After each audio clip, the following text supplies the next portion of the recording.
Taillot, c'est à toi. J'ai rappelé tes titres et on t'attend. Et juste après Bruno et Taillot, Valérie Pécresse s'exprimera. Et ensuite, il y aura quelques questions importantes sur tous les territoires d'Orient. Merci Valérie pour ta patience. Je voudrais moi aussi, après ce qu'a fait Patrick Caram, saluer les élus qui sont ici, au premier chef bien sûr le maire du 15e, mon cher Philippe. Je voudrais bien sûr saluer ma collègue de l'Assemblée nationale, Sandra, Patrick aussi, et puis l'ensemble des présidents d'associations, vous êtes nombreux, les autorités civiles mais aussi les autorités religieuses. Je voudrais moi, à mon tour, aussi témoigner de ce que l'engagement de Valérie pour les chrétiens d'Orient est un engagement précoce, qui n'a rien d'un opportunisme. J'en suis même le témoin, puisqu'elle a suscité la création de ce groupe à l'Assemblée nationale, ce qui n'avait à l'époque rien d'évident, 1 an avant que je l'ai moi-même fait au Sénat, donc je lui reconnais vraiment cette primeur. Et ce que je voudrais dire, elle l'exprimera peut-être avec d'autres mots, mais chaque personnalité a sa sensibilité, chaque personnalité choisit ses expressions. Ce que je voudrais dire, c'est que le sens de notre engagement, celui de Valérie et le mien, est profond, tout simplement parce que nous pensons que ce combat pour toutes ces composantes, pour les chrétiens d'Orient, c'est un combat pour vous, mais c'est aussi un combat pour nous. C'est un combat pour ce que vous êtes, ce que vous représentez, pour les communautés que vous représentez. C'est un combat aussi pour des communautés qui sont sur la planète parmi les plus persécutées. Je voudrais saluer d'ailleurs la présence de l'ONG Porte Ouverte, qui publie chaque année, en début d'année, l'index mondial des persécutions. Et là encore, malheureusement, cette année, pour l'année 2021, c'est 1 chrétien sur 8 sur la surface du globe qui a été persécuté. Et malheureusement, il y en a en 4 ans, beaucoup plus qu'il y en avait, par exemple, en 2018, puisque ce nombre, ce chiffre qui est aujourd'hui de 340 millions, ce qui est énorme, a augmenté en 4 ans seulement de 125 millions. Et je parle sous contrôle de l'ONG qui pourra me rectifier si jamais je citais des chiffres inappropriés, malheureusement. Ce sont ces chiffres-là. Donc cet engagement, il est vraiment pour vous, mais à travers vous, il est aussi presque égoïstement pour nous. Et je voudrais vous dire pourquoi. Pour 3 raisons. La première raison, c'est que votre histoire est aussi la nôtre. C'est une histoire ancienne qui puise aux racines de ce berceau.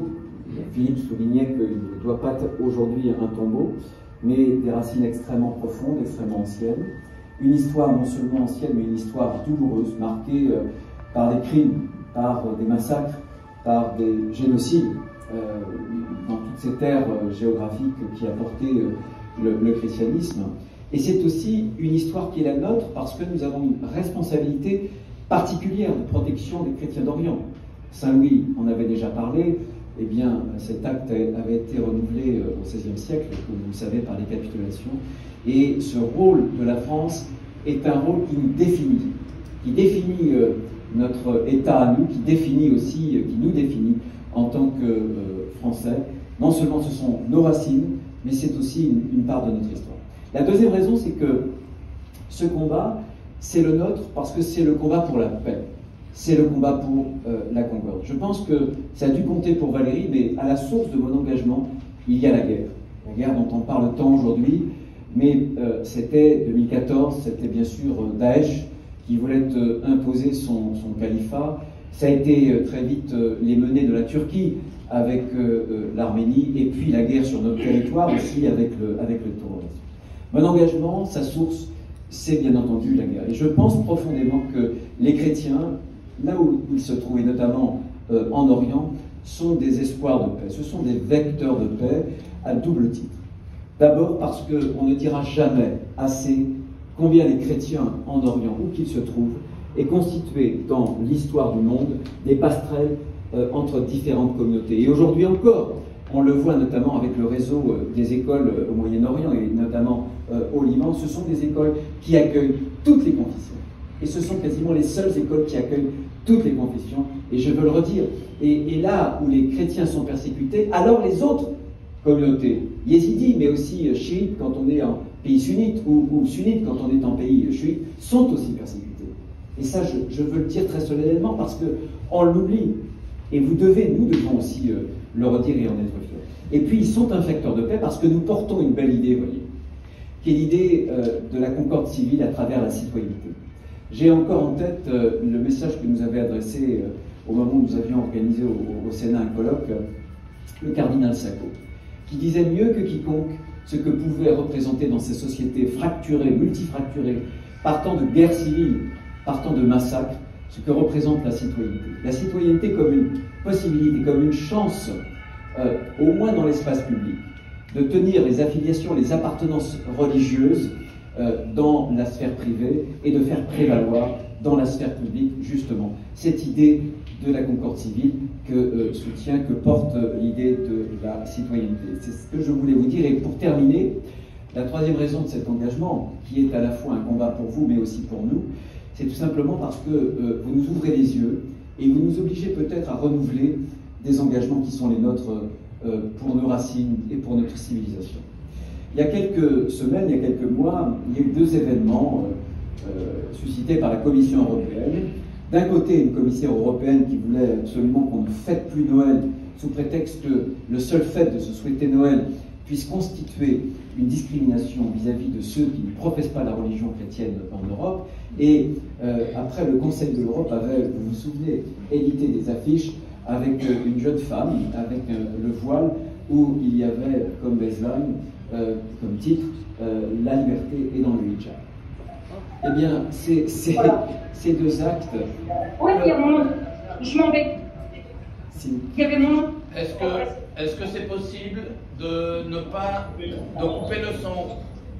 Oui, parce que malheureusement, nous avons une salle trop petite et qu'elle a été contingentée et qu'au rez-de-chaussée, malheureusement, certains d'entre vous n'ont pas pu monter à cause de cette salle qui est malheureusement trop petite. Merci en tout cas pour votre présence nombreuse. Ce que je veux dire, pour terminer, sur les réactions que je vous citais, qui est une vraie tentation, qui a été une tentation notamment auprès de la Commission, mais qui habite aussi dans chacun des pays de l'Union.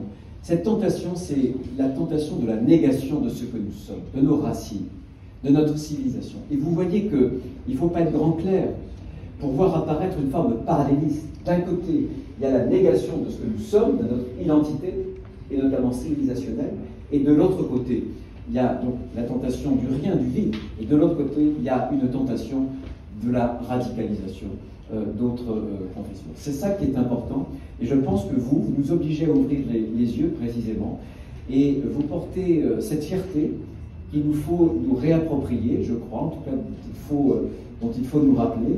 Et là encore, pour conclure, ce que je veux dire, c'est que vous avez une singularité culturelle. Maintenez-la. Parce que cette singularité, c'est aussi la nôtre. Et elle ne vous éloigne pas de la France, mais au contraire, elle vous rapproche de la France, de notre propre identité. Parce qu'elle est portée par ce qui constitue, je crois, le noyau de cette identité, qui est l'universalisme. C'est cet universalisme qui est à l'origine d'une pensée chrétienne, qui a été reconfigurée, réaffirmée par la République, mais qui nous permet justement de voir de larges horizons, de ne pas nous enfermer, mais d'être fiers de porter notre identité, ce que nous sommes.